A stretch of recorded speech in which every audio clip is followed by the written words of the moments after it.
pledge allegiance to the flag of the United States of America and to the republic for which it stands, one nation, under God, indivisible, with liberty and justice for all.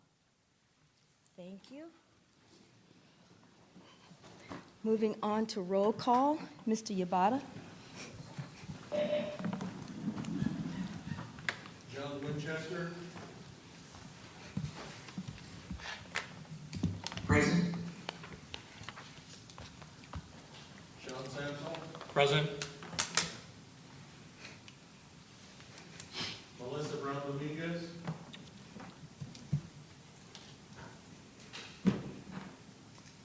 Kelly Lee. Here. Charlene Robinson. Present. Lucretia Free.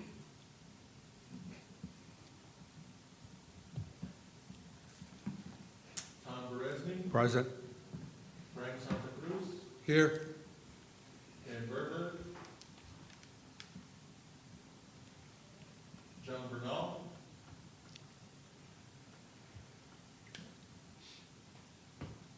Frank Fry. Here. Bill Schlesinger. Here. You have a point. Thank you. Moving on to action item, approval of meeting summary of June 27th, 2023. Is there a motion to approve? Madam Chair, motion to approve. Thank you. Approved by Tom. Is there a second? I'll second it. Approved by Mr. Schlesinger. Is there any discussion or any comments? Thank you. All in favor of approval, say aye. Aye. Any opposed? Motion passed. Moving on to item 4, future county sources of funding. And I'm not sure who's doing this. Who will be presenting this one? Usually it's the chair, just if there's any discussion, but I'm happy to. Okay. So,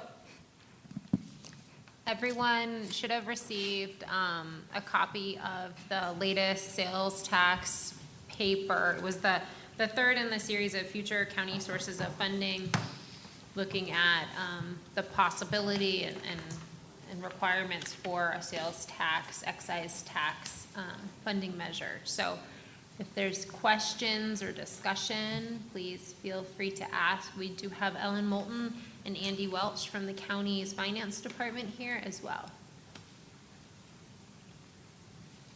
Madam Vice Chair. Yes. Hi, Catherine. The link on page 2 where it says in the third paragraph, the county administrator provided information on funding options. That was from a December 2022 memo that went to the Board of Supervisors from the county administrator. But in April, there was another memo that went back to the Board of Supervisors by the county administration that highlighted 5 different options the county could take for transportation or for fixing the roads transportation. So this was something that Supervisor Christie had brought up because it was after the $20 million shock to some folks that's all we were getting. So this option here, this excise tax, was one of the 5 scenarios that was present. The supervisor made a motion to adopt 2 of the 5 scenarios. This wasn't one of them. So I look at this, will the county ever do anything like this? The Board of Supervisors, it takes a unanimous vote by the board to get this done. And the one thing that I would caution on this, if you look at table 1 in this document and you look at the funding sources for transportation, it says in the 4th line down, the treasurer's role, the treasurer can deposit the revenue in the general fund. So for Pima County, it would go in the general fund, but I don't know if it would necessarily be fenced or not. Fixing the roads or for transportation purposes, if that 0.5% sales tax could be applied in the general fund to other things or other things. So to me, having known about fence funds at the federal government level, that would be a hard row to hoe for me. You know, if that 0.5% sales tax was implemented and then it wasn't fenced to be used strictly for transportation purposes only.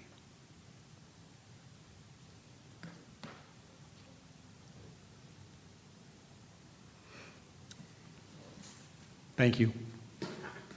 Does anyone else have any questions or comments? Okay, we'll move on to item 5, road repair update. Mr. Bowley?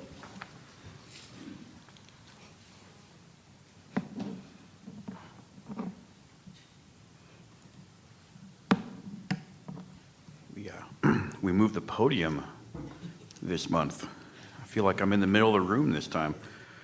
Well, good afternoon to the committee, the chair. We are proud to present this month's updates, starting with the fiscal 23 program.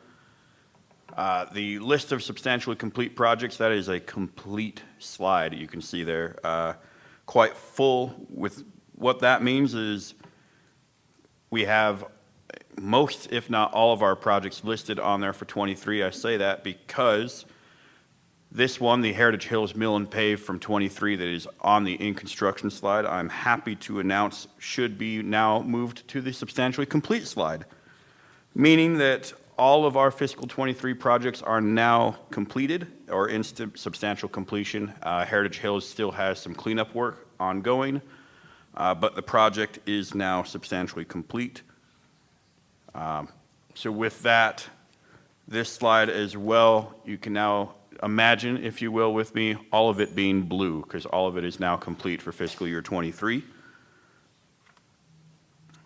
So that is a quick summary of 23. So getting into our 24 program, which is our current fiscal year now, kind of some high-level overview of the fiscal 24 program. So we're anticipating the amount of jobs that you see there. So we have 2 hard bid paving jobs, 3 crack seal job order contracts, and that's what JOC stands for. So from here forward, when I say JOC, that's what that means. 2 ADA curb ramp JOCs, 5 paving JOCs, and 5 surface treatment JOCs. And that is the encompassing of that $20 million for this fiscal year. So some specific projects of those numbers. Community of West Linda Vista curb ramp project. So this job was advertised and is already awarded.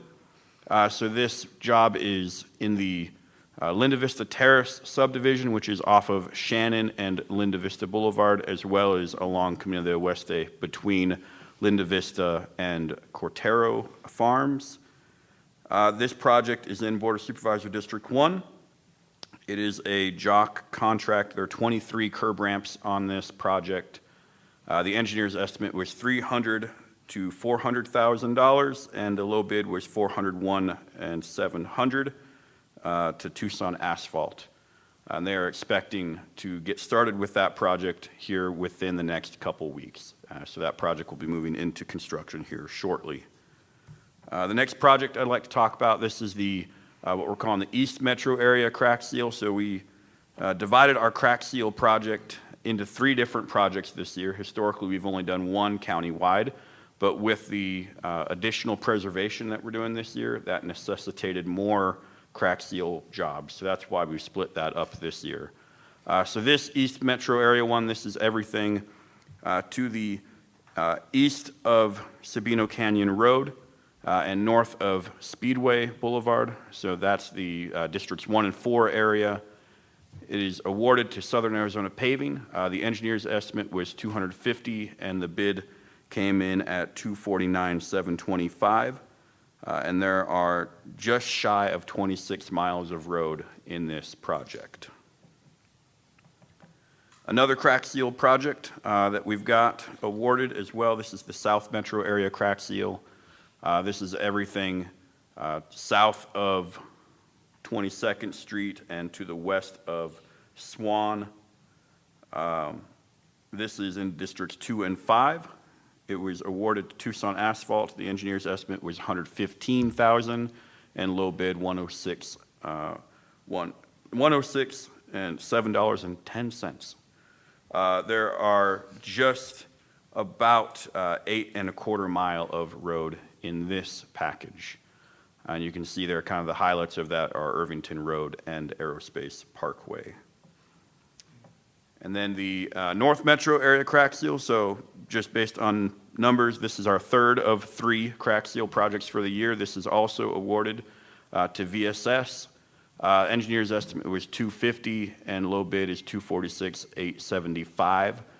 This is pretty much the rest of the county that hasn't been in the other projects, so this is everything to the north of Speedway and west of Craycroft. It's kind of a wide area, and there are 9.63 miles of roadway in this project. An additional project, so this is the first mill and pave project of the year. This is the Indian Ridge Terrace Mill and Pave project. I know it says advertised there, but as of last Friday, it is now awarded. Actually, was it last Friday? It was last week. Let me rephrase that. Last week, bid opening was on the 17th. There are 2.28 miles of local roads in this package and no arterial collector roads. The completion date is expected to be the 30th of November. It was awarded to Borderland Construction for $866, $158, and 61 cents. So you can see that job did come in on the low end of our engineer's estimate. One more project that we don't have a slide for that I would like to talk about is our second and last curb ramp job for the year, is also now advertised. It is the Heritage Hills curb ramp job with an engineer's estimate of $1 million to $1.25 million. There are about 60 ramps in that project, along with some other miscellaneous work. The bid opening for that is going to be the 1st of September, and we're expecting completion of that by the 15th of March of 2024. So those are some projects that are advertised and ongoing. As always, you can see any of the roads within this fiscal year or past fiscal years on our road repair and preservation map, and that'll tell you the status of each of those, whether they are active or planned or in construction. And with that, I will open to any questions. Madam Vice Chair. Yes. Thanks. Okay, so the crack seal, Jason, Yeah.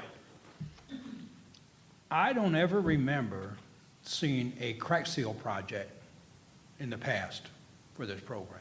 I've seen the preservation where you've done an overlay, and I've seen the mill and fill. Is crack seal something new we're doing this year? No.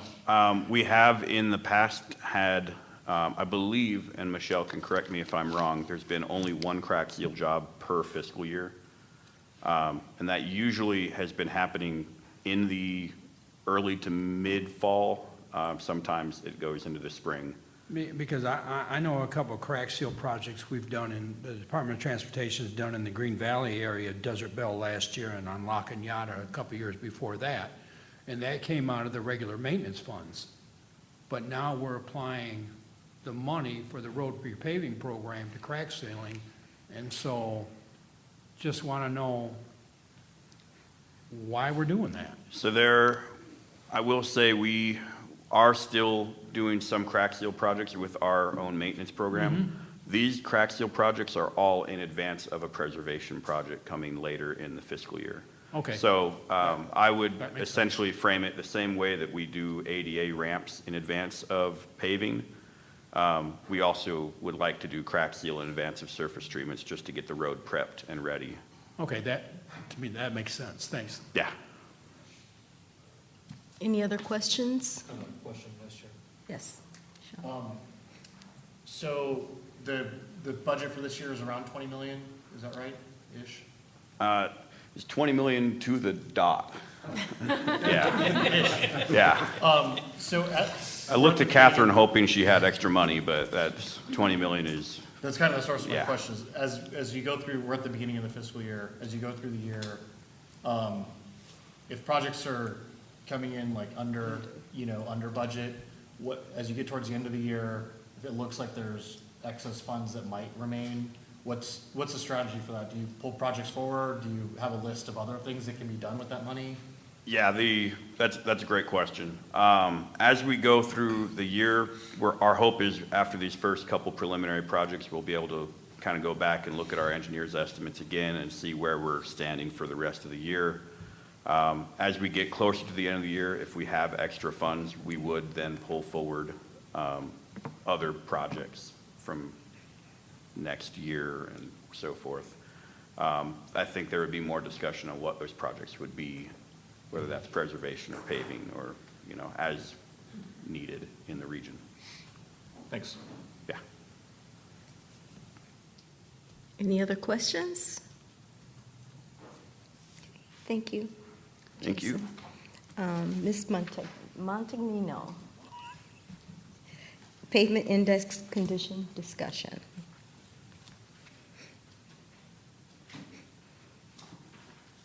Thank you, Madam Chair, members of the committee. My name is Michelle Montanino, and I will be giving you kind of an update, follow-up discussion from where we left off 2 months ago on the PCI update, and then also what that PCI data came in with for the San Joaquin test strip.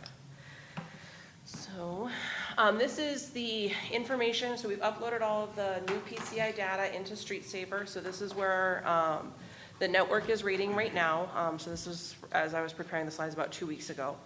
So we're at an average PCI network-wide of 77. That does not include the Heritage Hills subdivision. That will add another 5.4 miles of local roads and 2.8 miles of arterial collectors. Overall, the grand scheme is probably not going to have a big impact on that average PCI, but it will move the needle slightly to the green. 69% of our network is in the very good condition, which means it's above a PCI of 70, and 1% of the network is in the poor, very poor condition of under 25 PCI. So then there's some charts there so you can kind of see how we've been tracking over time in the life of the program. One of the discussion items that we came up last year is we had some movement. Some PCIs went up, some PCIs went down. And so I wanted to delve into that a little bit more closely. A change of plus or minus 15 PCI is pretty typical in this kind of data collection effort. We are comparing a field measurement versus a theoretical PCI that was calculated based off of a 3-year-old field measurement. And so there's going to be some nuances in that. And then there's also some changes in technology that we talked about a little bit, and then changes in methodology between different data collection companies. And so that's where that plus minus 15 comes in. Once we took that into account, 2.9% of the sections had a PCI decrease of more than 15 points. And this is an example of what we had talked about last time about how cracks get filled in with sediment. And so in the previous data collection effort 3 years ago, the technology wasn't there to pick them up. And even here in the picture, it's pretty hard to see all of the tiny little cracks that are there because they have been filled in with that sand and that small gravel. And so that was one of the things that we worked very closely with the data collection firm this time around, was tuning in that algorithm and that, I guess, the sensitivity of those sensors to pick up and track that, those finer cracks that were getting filled in. And so that's where that 2.9% came in from a drop perspective. And then on the opposite side, we saw 7% of the PCIs increase, and that is because there is now the technology to determine block cracking versus alligator cracking. And the top 2 pictures are block cracking. The first one on the top left is, just the starts of the block cracking, where you'll have a longitudinal or transverse crack across the road. But as it gets aged, it turns into more of a squared pattern and a higher density across the road. So that's that top right corner. And that is due strictly to the aging of the material and the asphalt. And so as the asphalt ages, usually around here, mostly due to sun, it loses its flexibility. And so that's where the stress fractures start coming in, just from the aging process of the road. And then on the bottom left, you can see alligator cracking. So the alligator cracking is due to loading of the vehicles and it starts in the wheel path versus a block cracking, which usually goes across the road. Alligator cracking starts in that wheel path as a crack and then spider webs out from there. The bottom right, you can see where there's the alligator cracking in both of the wheel paths. So that's one of them, our more extreme cases. And that shows a subgrade problem or a subgrade weakness. And so those are two different types of distresses, and so they are treated differently in the PCI rating system. The alligator cracking penalty is a much more severe, the first penalty to your pay than a block crack, van run. So the technology PCI van run, technology and the alligator algorithms weren't there to differentiate between alligator cracking and block cracking. And so it took the more conservative approach and lumped everything in as an alligator crack. Now, fast forward 3 years where we have the better sensors, the better post-processing, and now we can pull out those patterns of the cracks to determine what is block cracking versus alligator cracking, and that's why we've seen some of those PCIs jump, because now it's not being classified as that harsher alligator cracking. Now it's classified where it should have been originally, in that block cracking area. And then, so on to the San Joaquin. This is a slide that we've used previously, just kind of summarizes the program. So we started the San Joaquin pavement treatment testing in December of 2018. At that point, San Joaquin had an estimated PCI of 30. It's a 4.3 mile test section which was broken down into 13 different pavement sections and 2 surface treatment sections. Through the course of this program, we did the initial data collection with the PCI van in 2019.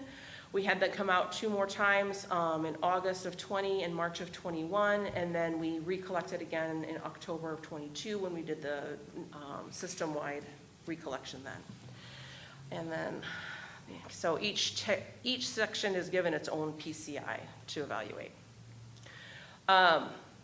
When I put the slides together, I realized this was probably going to be really too small to read, so I've inserted some extra slides to zoom in on each of the sections. So in sections 1N and 1S, those are the green asphalt sections where we did a 1-inch overlay, one side with and one side without fiber. We are seeing some reflective cracking coming up through the new asphalt, and it did see a fairly significant change in PCI. When we first paved it, it was brought back up to 100 PCI, and we've seen a 20-point drop since then. So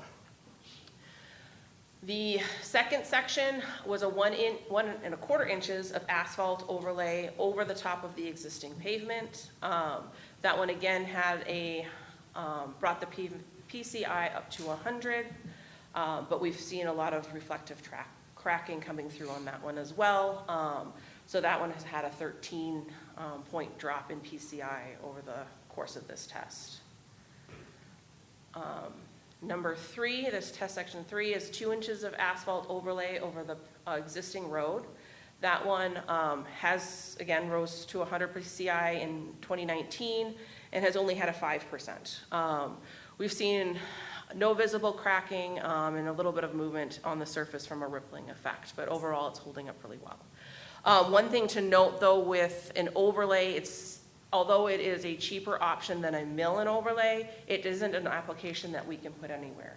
When we have a curved road, because it does raise the finished elevation of the road by whatever that thickness is. So in this case, it was a 2-inch higher finished elevation than when we started. So that can have drainage implications if we're in an area that's sensitive to that. In a place that we have curb and gutter, that would not be an acceptable solution. The next section 4 is 2 inches of overlay with fiber. Again, this was 100, only a minor drop to 5 PCI points. Overall, it's in good condition. Has a little bit of cracking, but not bad. But if you go back to the first one, you know, overall performance-wise, it's very similar, but with an increased cost. On section 5, this was a pulverization of the existing roadway to a depth of 6 inches where it was recompacted, and then it was not with a double chip seal and a fog seal. That original PCI was not up to 92 when we did the van run in December of 2019, and has had a significant change in PCI. There's numerous potholes, rutting, cracking, and some bleeding going on.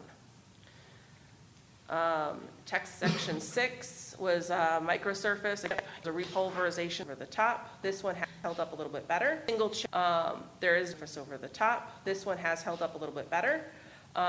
There is visible rutting and a bit of a rough ride, but the surface is not, looks fairly new and fresh. It hasn't aged like some of the other surfaces.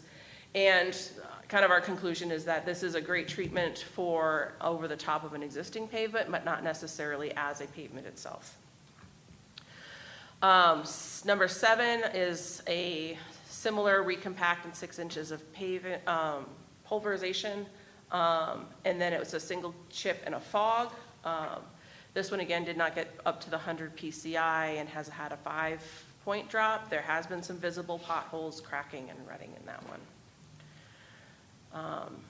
Section 8 was a recompaction. This time we added cement into that recompaction pulverization process so that would make a firmer subgrade. We had the fog seal and a double chip with rubberized chips. This one has held up PCI to 93, an overall drop of 6 points. So this one has held up pretty well too. We haven't seen any cracking or potholing, only minor rutting. The rubber chips also seem to be holding up better than just a normal chip seal. So that's definitely something that we've noted and we'll probably be carrying forward. Number 9, fog seal, over a cement-treated subbase. The fog seal and a chip seal, this one was not a great solution. We had lots of potholes, rutting, and cracking on that one. 10, 2-inch mill and fill. This is what we've essentially been doing pretty much everywhere as part of our pavement program. Again, this one has held up really well. It started with 100 PCI. We've only seen a 5-point drop. The overall condition is really good. It's just time for a fog seal. So this would be falling into our normal maintenance cycle. And then test section 11, the fog seal over a double chip seal on top of the pulverized cement treated base. The overall condition is not very good. We've had numerous potholes. As you can see, we've gone out there and had to do some patching. And we've had a 12-point drop in that PCI. Section 12 is the 6 inches of roller compacted concrete. The PCI 92, the overall held up very well. This one is the one big downside for this one is obviously the cost of installation. It's at least 4 times, I think, the cost of the other options that we looked at. For the pavement preservation section, we had section 13, which was a fog seal and a double chip. And then on 14, it was a fog seal and a double chip with the rubberized chip. And we found both of them had some cracking, well, no real large cracking on the section 14. Visible cracking and rutting on section 13. We did have some bleeding problems on the rubberized chip section, but it is, again, holding up better than a regular chip seal. So kind of our observations moving at the end of all of this is the 3 treatment options that resulted in an initial PCI of 100 that have performed the best were the 2-inch overlay over existing, the 2-inch overlay with fiber over existing, and the 2-inch PAG mill and fill.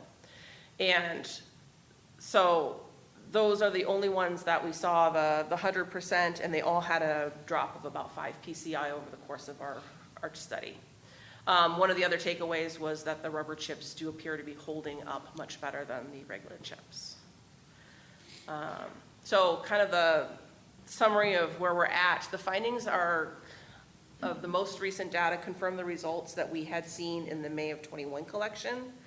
The 2-inch overlay and 2-inch mill and fill is still our front runner as far as best overall value and best flexibility to be able to apply it in all sorts of different conditions. The rubberized chips, I think, is something that we will be looking at as we move more into the surface treatment options. And at this point, we think we've seen the kind of the value of the San Joaquin test treatment sections. And at this point, we would recommend concluding that San Joaquin test.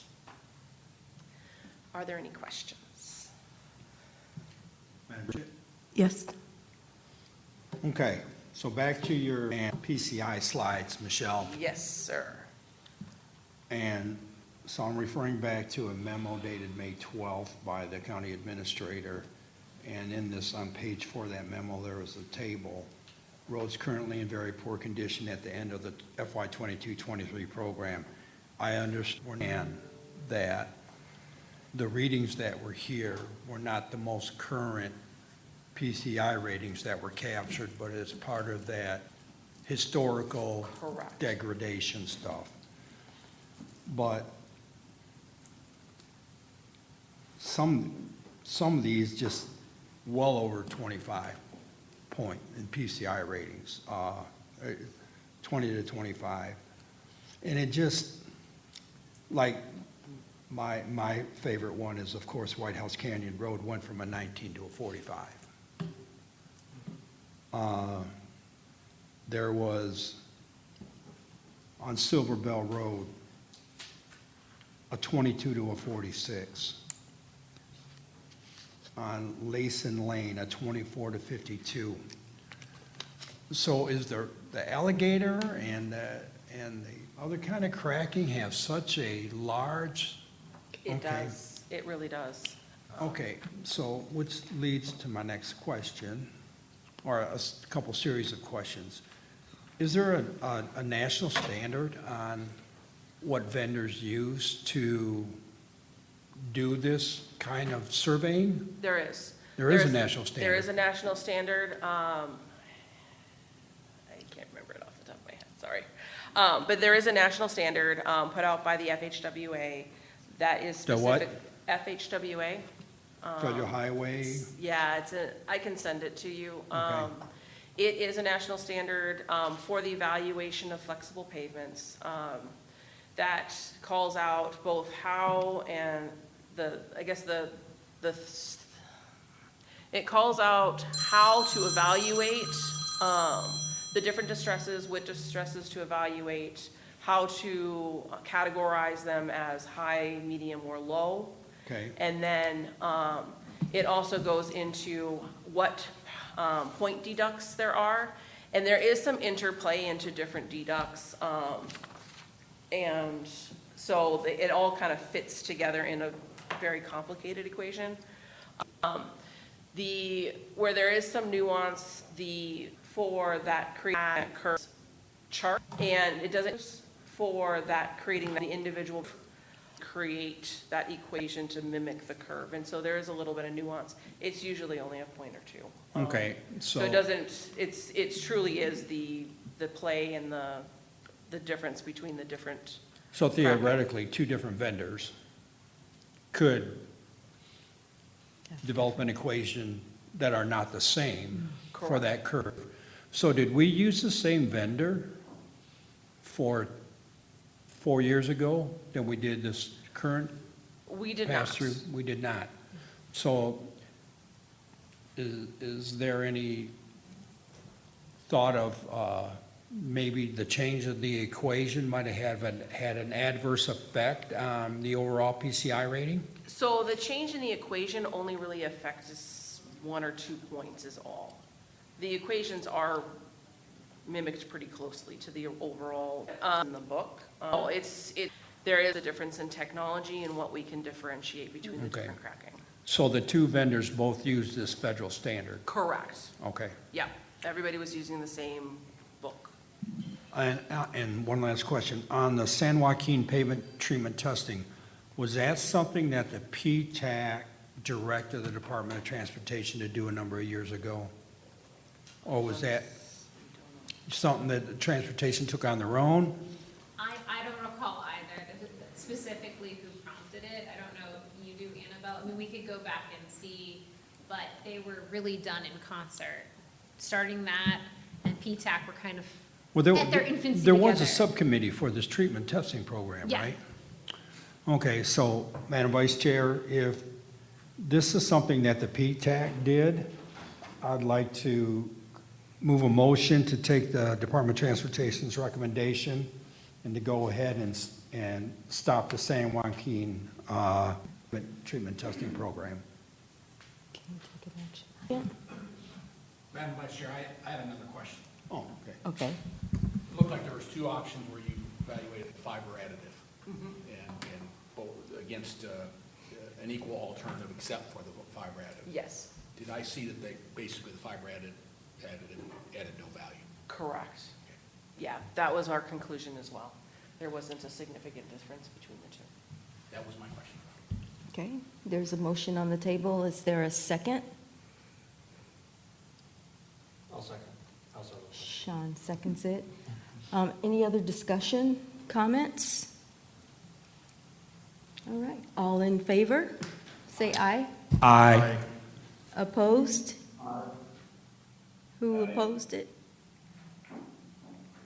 Are those opposed or favors? those were favors. Favors, okay. Any opposition? All right, motion is passed. Thank you. Thank you. I had a question if I could for Michelle Oh, also. okay. So if the technology now has the ability to detect alligator cracking, I think you pointed out in your presentation that the cause of that is different than just, regular wear or age of pavement. Yes. It's usually either a loading issue or a subgrade failure, right? Correct. If, going forward, will you evaluate those any differently than a standard section? Because, to determine, if it's a loading issue, is the pavement the appropriate structural section for that loading? Or, for subgrade failure, do you need to do more geotechnical investigation so Yep. you don't have a repeat failure? Are there any findings there from that? That is definitely something that we've had from an internal conversation.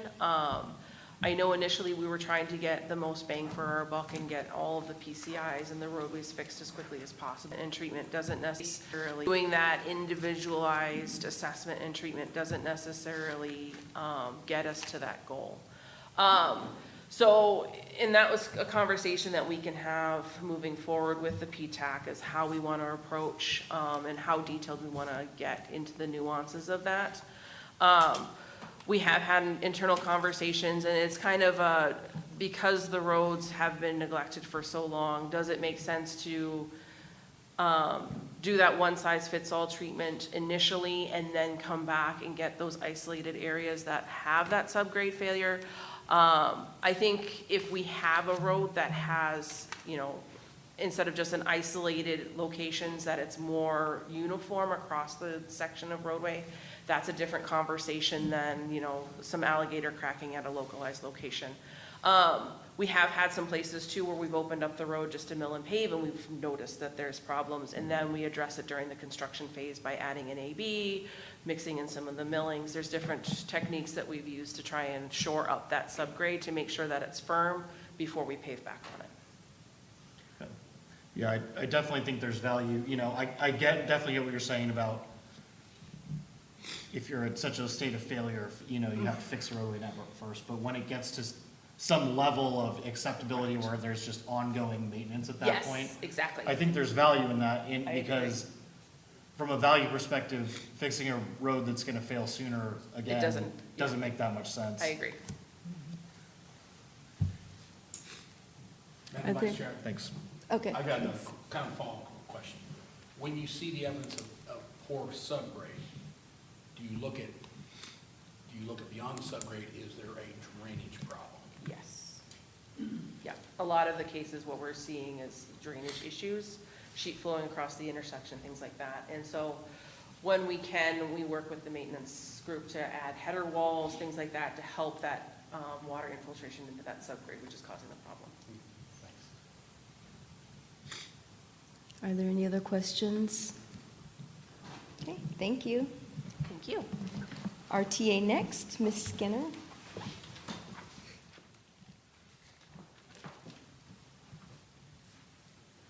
Good afternoon, Madam Vice Chair and Committee. I'm Catherine Skinner, the Director of Transportation for Pima County, giving another one of our updates on the RTA Next effort that July. So, those of you that have paid attention the past couple years knew that July was a big month. The RTA board was going to take action on a proposed plan.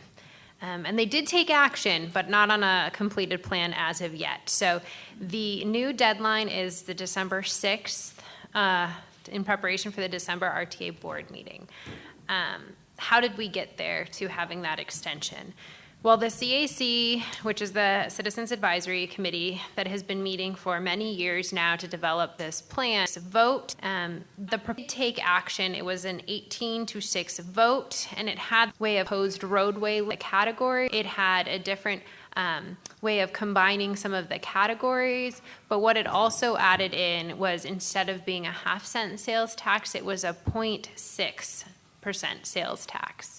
So when that came forward to the RTA board on the 27th of June, that really was not something that the group wanted to entertain. The other thing that we've actively been working on are the engineering cost estimates for the roadway projects, which came in quite a bit higher than initial estimates that were submitted. So there was a little bit of a disconnect, very much needed some more time for that. So in addition to extending the deadline for this RTA Next plan, the board made a few other actions. One is they set the date for the election. So this is something we've been waiting to hear, and they're looking at spring 2025 for a vote. They also reestablished the parameters for the budget, which is a $2.34 billion budget for this 20-year program, with $1.1 billion going towards the named roadway project, as well as a commitment to ensure the coverage of the RTA 1 projects that are going to be rolling into RTA Next. The fourth thing that they took action on was to hold their pessimistic revenue projections that they received from the UA Eller College, as well as the half-cent sales tax as their target budget.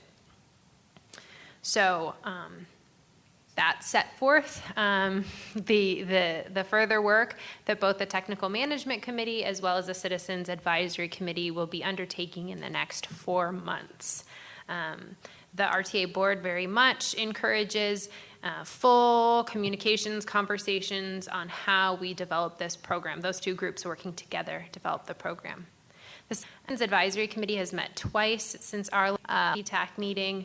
One of their meetings just yesterday. Large focus of their efforts, in addition to the named roadway list, is now looking at transit and what part of the program transit will play.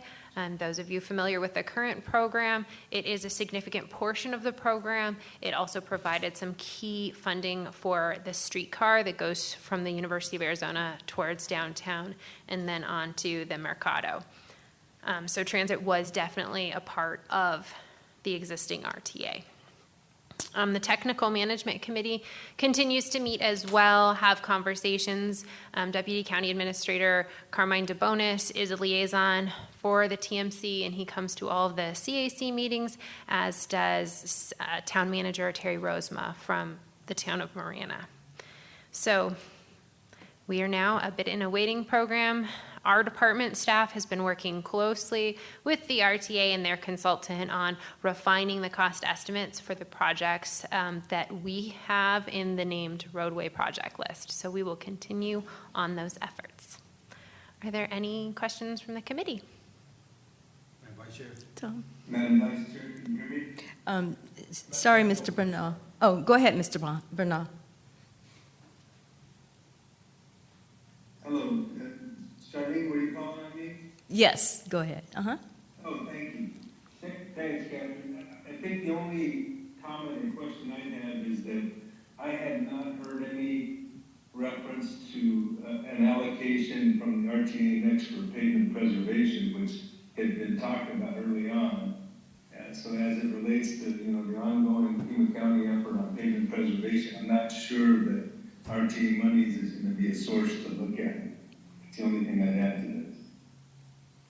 Yeah, thank you, Mr. Bernal. I mean, the RTA staff did look into the issue. Capital maintenance efforts are allowable by state statute and could be included. Standard maintenance efforts, pothole filling, crack sealing, those types of efforts are not RTA eligible. But at this time, I would tend to agree that there has not been an action by the RTA board that says, let's look to include this. So I would anticipate that it's not going to be a part of the RTA Next plan.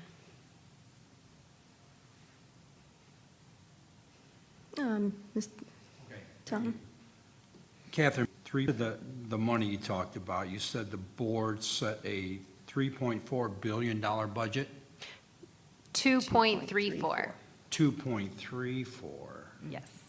I would love it to be 3.4, but 2.34 billion, okay. And you said 1.1 billion was for the roadway projects, and now is that list that we've seen in various forms over the last year? Started like 110 and they've kind of whittled down. correct. Okay, so the other 1.24 billion will go to what? So a not insignificant portion will go to the 4 carryover roadway projects that were in RTA 1. So Silver Bell, First Avenue from Orange Grove to Ina, carryover, 22nd Street, and I believe a portion of Houghton is the other carryover. I might have that incorrect, but I believe so. So that's going to be, they had been estimating around 234 million, 240 million for those projects, but that was before the revised estimates, and I anticipate that will grow. And then the remaining funds will be for transit and other roadway elements, those categoricals, as they're sometimes called, or other elements. Could be pedestrian, bicycle, modernization, intersections, safety, basically the rest of the transportation system. Thank you. Any other questions? Okay, thank you, Thank you. Catherine. Call to the audience. Anything come through? Okay. We're moving on to future items for discussion. Does anyone have anything they would like to add?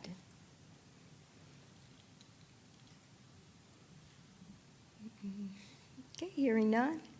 Moving on to next meeting. The next meeting is September 26th. If you have anything to submit for the agenda, please submit it to Annabelle. Anything else? Any other questions or comments? Okay, is there a move to adjourn? So moved. Second? Second. Kelly, seconded. All in favor? Aye. Opposed? Thank you, everyone. Have a good rest of your day.